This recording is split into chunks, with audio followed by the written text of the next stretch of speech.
अच्छा, हम आते हैं वापस आपके कोरिया के सर। मामलात पे।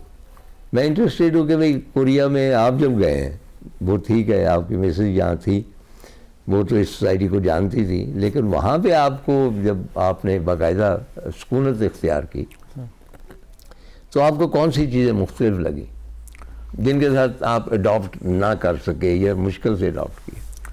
सर, कोरिया एक बिल्कुल डिफरेंट कल्चर है पाकिस्तान से, तो थोड़ा सा मुश्किल भी महसूस होता है, लेकिन जब हम उसके अंदर दाखिल होते हैं तो पता चलता है कि ये तो बहुत पुरसकून और मज़े की चीज़ है। जैसे मैं एक जिम में जाता था, वहाँ पे मैं रोज़ एक्सरसाइज करता था, तो एक दिन वो एक्सरसाइज करते करते मुझे सही से याद नहीं है, शायद वो मैं गिर के आया या कुछ ऐसा हुआ, तो किसी ने आके मुझे नहीं उठाया, ना ही किसी ने आके वो वज़न मेरे ऊपर से किया। तो जो ट्रेनर था वो आया और आके उसने साइड पे किया, तो सामने एक ख़ातून थी, तो उसने मुझे कहा कि मैं तुम्हें देख रही थी पिछले 5-6 दिन से कि तुम गलत काम कर रहे हो, तुम्हें चोट लगेगी या तुम नुकसान उठाओगे।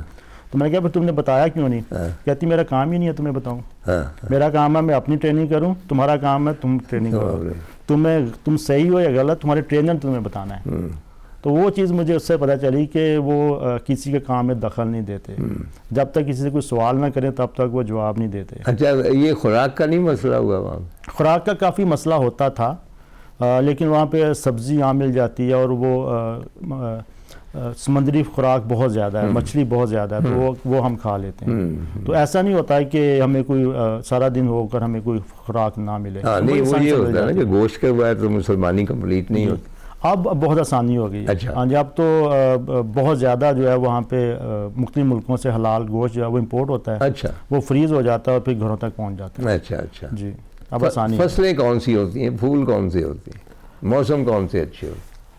सर, मौसम उनके चारों मौसम है बहुत अच्छे हैं। सर्दी बहुत ज़्यादा होती है, इवन के वो तो हो गई -20-25 भी रहता है वहाँ पे, और बहार उनकी खूबसूरत तरीन बहार होती है, और उनकी ख़ज़ां जो है वो हमारे हुंज़ा और शिगर की ख़ज़ां से भी ज़्यादा खूबसूरत है। ज़ाहिर है।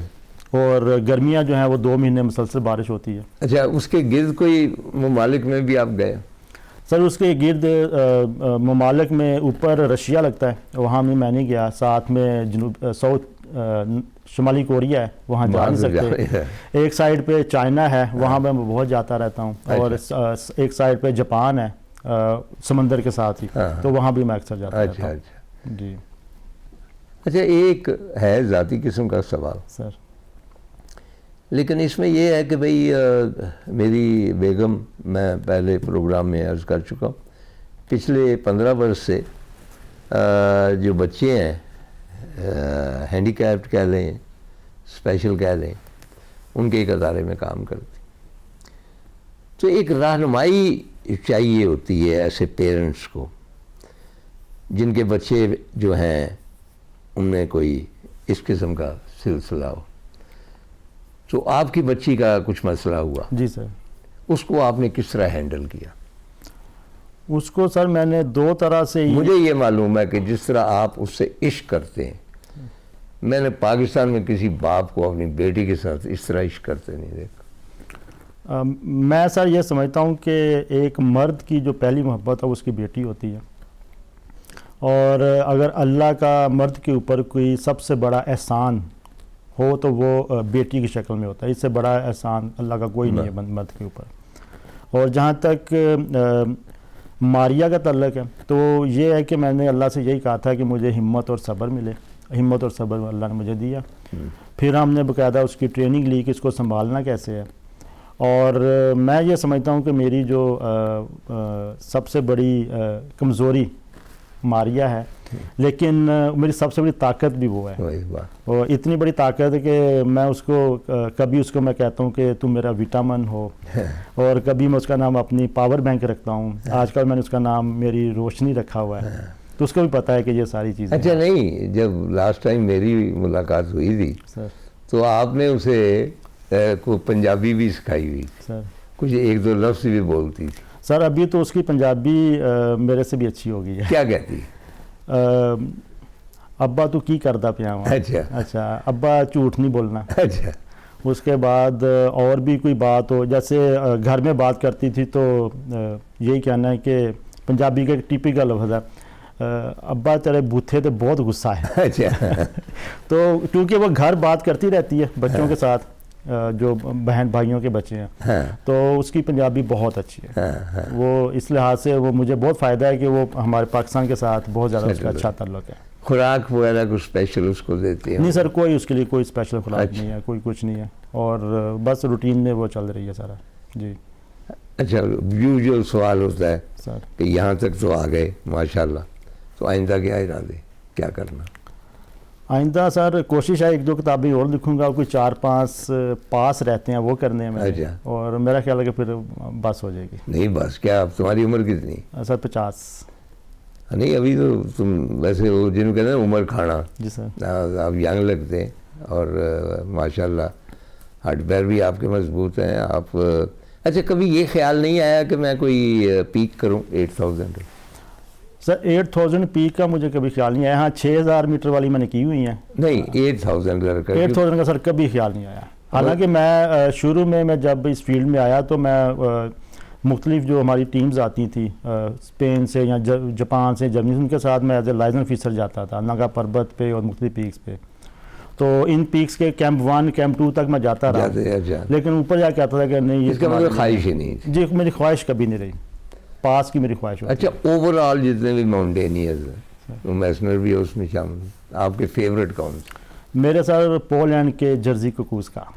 अच्छा, उसके बारे में एक फिल्म बड़ी अच्छी बनी सर और बहुत लोग उसकी तारीफ करते हैं, और वो कहते हैं कि जो मैसनर है तो वो एक शोमैन भी है ना थोड़ा सा, इसलिए उसकी ज़्यादा शोहरत है।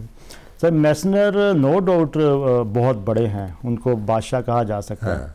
और चूँकि पहले थे जिन्होंने सारी चोटियाँ की, लेकिन कुकूस्का के बारे में ये कहा जाता है कि वो दुनिया के मुश्किल रास्ते बनाने वाला और नए रास्ते बनाने वाला वो था। इवन कि जितनी भी हमारी चोटियाँ हैं, बड़ी चोटियाँ नेपाल की या पाकिस्तान की, वो बाज़ रास्ते ऐसे हैं उसको सर करने के जो कुकूस्का पहला इंसान भी था और आज तक आखिरी भी वही है। तो इस लिहाज से कुकूस्का को मैं बहुत बड़ा मानता हूँ। उसके बाद आज के दौर में वो भी पॉलिश ही हैं, डेनिस यूरोप को।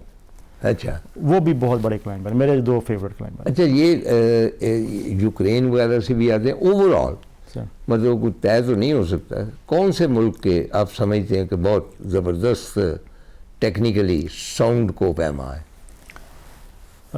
सर जो मशहूर है वो स्पेन और पोलैंड के मशहूर हैं। लेकिन एक चीज़ और भी, अभी पिछले दिनों मैं एक बहुत बड़े हमारे उस्ताद हैं उनसे बात कर रहा था, तो उन्होंने बताया कि जितनी मुश्किल चोटियाँ हैं पाकिस्तान की जिनके ऊपर कोई नहीं जाता, वो सारी जापानियों ने की हैं। अच्छा, और जापानी ही उसके ऊपर अब भी वहीं पे उसी के ऊपर आते हैं। अच्छा, ये बात ख़त्म करने से पहले सर जब एंड हो रहा था स्नो लेक का और ओगर थी राइट हैंड पे सर और ऑलमोस्ट आखिरी कैंप पे आ गए, तो वहाँ पे हमें कुछ मिल गए हेस्पर गांव के लड़के, वो आगे आए हुए थे। खैर वो मुझे मिले तो कहने लगे जी हम आए हुए थे एक जापानीज टीम के साथ, वो इस पहाड़ पे, मुझे नहीं नाम उसका याद, लेफ्ट हैंड पे एक पहाड़ था यानी अक्रॉस द ग्लेशियर, तो हम उसको वहाँ पे बेस कैंप तक छोड़ने गए और वहाँ इतने कम लोग जाते हैं कि उन्होंने मुझे बताया कि बेस कैंप पर भी हमने मारफोड़ देखे हैं। मतलब वो किन्यांग चिश होगा शायद बहुत मुश्किल पहाड़ नहीं, है वो। हाँ अच्छा, और वो जापानियों का फेवरेट पहाड़ है। हाँ अच्छा, तो वो एग्जैक्टली, तो मैंने कहा कि ये जापानी ही क्यों आते हैं? कहने लगे जी उनको मरने का बड़ा शौक सर।